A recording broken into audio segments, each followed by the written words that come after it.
숭산선사의 스승의 스승이신 만공선사께선 어린 나이에 출가하여 수년간 동학사에서 대승경전을 배웠다. 선사가 13살 적인 어느 날 오랜 기간의 해제가 시작되는 큰 법회가 있었다. 강사 스님이 일어나 말했다. 여러분들은 모두 열심히 공부해서 불교를 잘 배워 큰 나무가 되라. 큰 나무가 되면 법당의 대들보가 되느니라. 큰 그릇이 되라. 큰 그릇이 되면 만 가지를 다 포용할 수 있느니라. 경전에 보면 물은 담는 그릇에 따라 그 모양이 모나게도 되고 둥글게도 된다고 하였다.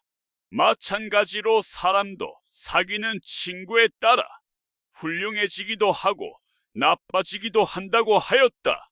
마음속에 항상 부처님을 섬기고 훌륭한 벗을 사귀어라.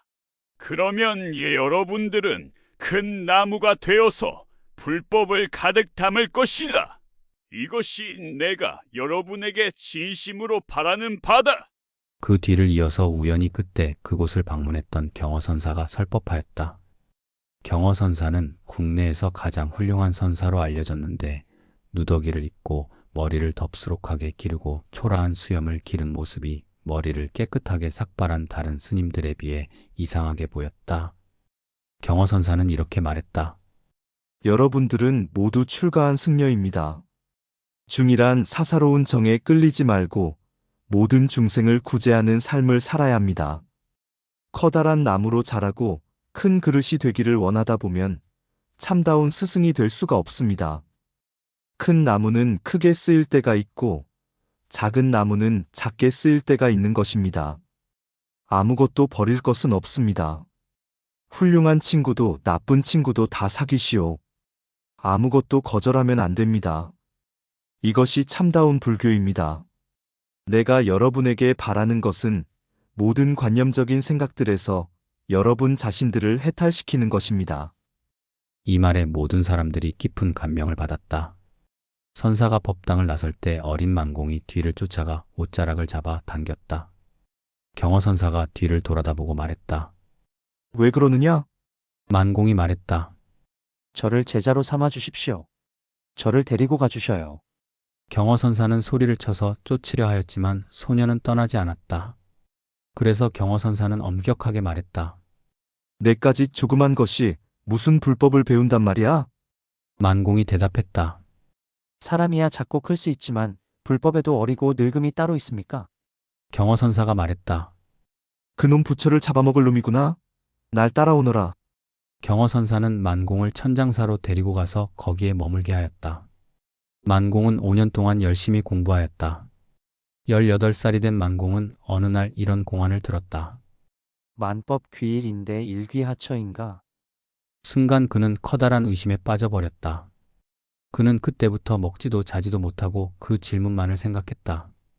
밤에는 잠도 이루지 못하고 종일 어디서 무엇을 하든 그는 마음속에서 항상 그 의문만을 생각했다. 어느 날 그가 좌선을 하고 있을 때 앞에 있는 벽이 뻥 뚫어졌다. 그 구멍 밖의 풍경이 훤히 내다보이는 게 아닌가. 풀, 나무, 구름, 파란 하늘까지 벽을 통해 뚜렷하게 보였다. 그는 벽을 손으로 만져보았다. 아직도 벽은 거기에 있었는데 유리를 통해 보는 것 같이 투명하였다. 위를 본 천정을 통해서도 밖이 보였다. 순간 만공은 뛸 듯이 기뻤다. 다음날 아침 일찍 그는 선사에게로 달려가 말했다. 제가 만물의 본래 성품을 꿰뚫었습니다. 제가 견성했습니다. 선사가 말했다. 그래. 그럼 만물의 본래 성품이 어떤 것이더냐? 제가 벽과 천정을 보니까 벽과 천정이 없는 것처럼 훤히 내다보였습니다. 그래. 그게 그 진리라는 말이냐? 선사가 주장자를 들어 만공의 머리를 때렸다. 지금도 아무 장애가 없느냐? 만공은 깜짝 놀랐다. 눈이 튀어나올 것 같고 얼굴이 빨개지면서 단단한 벽이 나타나 보였다. 선사가 말했다. 너의 진리는 어디로 갔느냐? 모르겠습니다. 가르쳐 주십시오. 넌 무슨 공안으로 공부를 했느냐? 만법 귀일 일귀하처입니다. 그래. 그 하나를 알았느냐? 아닙니다. 너는 우선 그 하나부터 찾아야 한다. 내가 본 것은 망상이었다. 그런 것으로 미혹에 빠지 말아라. 공부하던 그 공안으로 계속 수행해 가면 곧 깨닫게 될 것이다. 만공은 선사와의 면담을 마치고 나온 후 더욱 분발하였다. 그 후 3년 동안 계속해서 큰 의심을 품고 참선해 나갔다. 그런데 어느 날 아침 다른 날과 마찬가지로 그가 새벽 쇳송을 하는데 약인 용료지 3세일체불 은관법 개성 일체유심조하는 대목을 부르며 범종을 치면서 순간 그의 마음이 확 트이고 부처님이 그 한 소리에 살아계심을 깨달았다. 너무 기쁜 나머지 만공은 법당으로 달려가 자기 옆자리의 승려를 발로 걷어찼다. 그 승려가 소리를 치며 말했다. 너 미쳤느냐? 만공이 말했다. 이게 불성이다. 내가 견성했느냐? 온 우주가 하나이다. 내가 부처다. 그 다음 해 만공은 많은 승려들을 발로 차고 때려서 유명해졌다. 다른 사람들은 이런 말을 하였다. 그는 자유인이다. 그에겐 아무런 장애가 없다.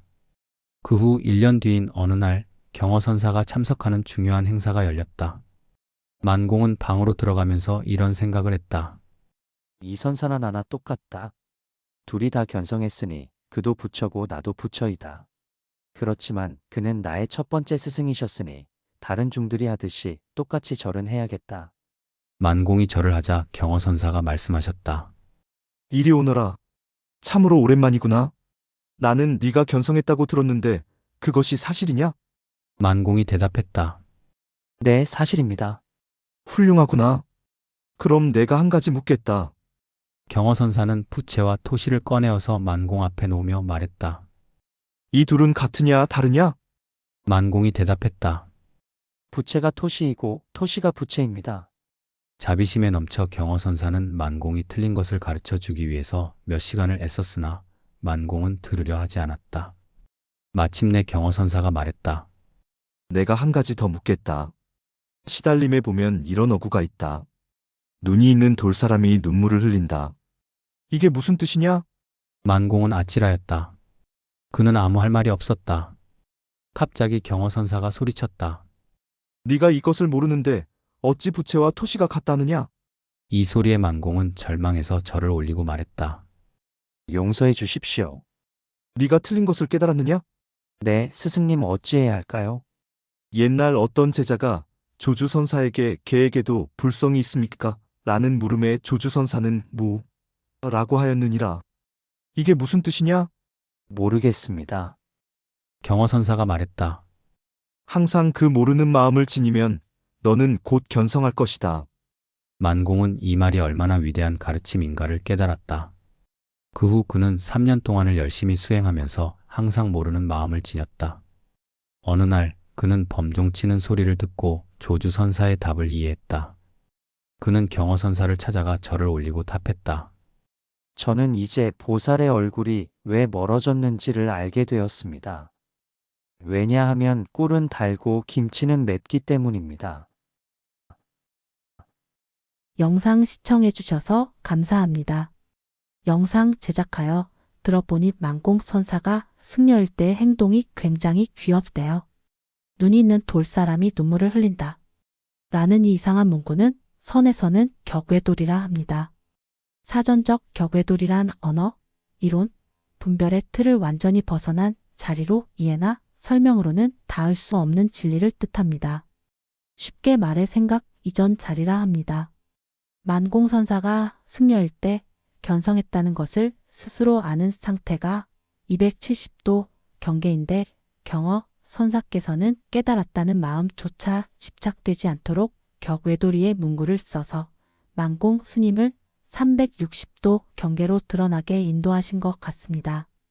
270도까지 깨달은 사람은 내가 신이고 부처이고 하나님이다 라며 누구의 말도 듣지 않게 됩니다. 경계해야겠지요. 만공선사의 깨달은 과정에서 나온 공안 5개를 냅니다.